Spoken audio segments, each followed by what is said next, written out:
दोस्तों, जिस घर की महिलाएं ऐसे स्नान करती हैं तो वहां कभी बरकत नहीं होती। उस घर में देवी देवता कभी वास नहीं करते। कम से कम आप तो ऐसे स्नान मत करना। दोस्तों, इतिहास गवाह है कि नारी के कारण कितने युद्ध हुए और नारी के कारण ही कितने घरों में खुशियों की लहर दौड़ी।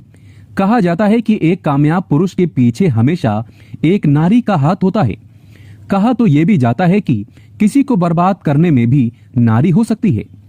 भारत देश में नारी को लक्ष्मी का रूप दिया गया है और जरूरत पड़ने पर वही नारी दुर्गा का रूप भी धारण करती है। लेकिन चाणक्य नीति के अनुसार ऐसे बहुत से काम हैं जिन्हें करने पर एक नारी अपने घर संसार में खुशियों का अंबार लगा सकती है और घर से नकारात्मक शक्तियों को भगा सकती है। नारी में कई ऐसी शक्तियां हैं जो उसे वो जागृत कर सकती है और अपने घर को स्वर्ग बना सकती है। लेकिन इसी के साथ ही क्या आप जानते हैं, महिलाओं के ऐसे स्नान करने पर घर की बरकत चली जाती है। कम से कम आप तो ऐसी गलती मत करना।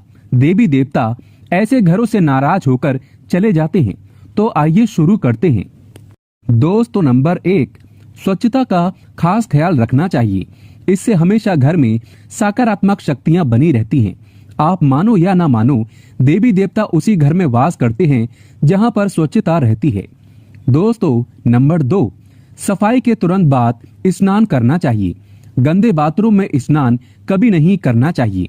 ऐसा करने से शरीर साफ तो होता ही है, मन में भी प्रसन्नता रहती है। दोस्तों, नंबर 3, खाना बनाने से पहले नहाना चाहिए। ऐसा करने से खाना अच्छा और शक्तिवान बनता है। गरुड़ पुराण में बताया गया है कि जो नारी स्नान करने के बाद भोजन बनाती है तो उस घर के लोगों को नरक की यातना भोगनी नहीं पड़ती, बल्कि कामयाबी प्राप्त होती है। दोस्तों, नंबर 4, खाना बनाने के बाद भोग लगाना चाहिए। गाय, कुत्ते, किसी गूंगे जीव आदि को, अग्नि देवता को व भगवान को भोग लगाना चाहिए। दोस्तों, नंबर 5, सूर्यास्त के बाद बालों में कंघा नहीं डालना चाहिए। झाड़ू पोछा नहीं लगाना चाहिए। ऐसा करने से देवी लक्ष्मी नाराज हो जाती है। दोस्तों, नंबर 6, बार बार चिड़चिड़ापन घर में अशांति लाता है, इसीलिए ऐसा करने से बचना चाहिए। किसी की चुगली आदि करने से बचें। कोई अगर खुश है तो आप दुखी कभी मत होना। नंबर 7, तिजोरी के दरवाजे को उत्तर की दिशा में नहीं खोलना चाहिए और उसके सामने रोशनी नहीं होनी चाहिए। ऐसा करने से घर में धन बना रहता है। दोस्तों, नंबर 8, घर के बीच में मंदिर की स्थापना करना। ऐसा करने से घर में सुख शांति और समृद्धि बनी रहती है। घर में किसी भी प्रकार की नकारात्मक शक्ति का वास नहीं हो पाता।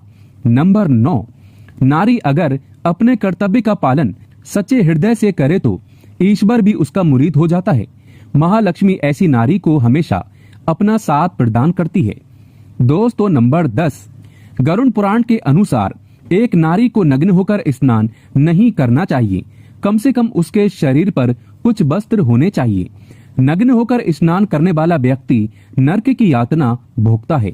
कम से कम आप एक नारी होकर तो ऐसा पाप ना करें।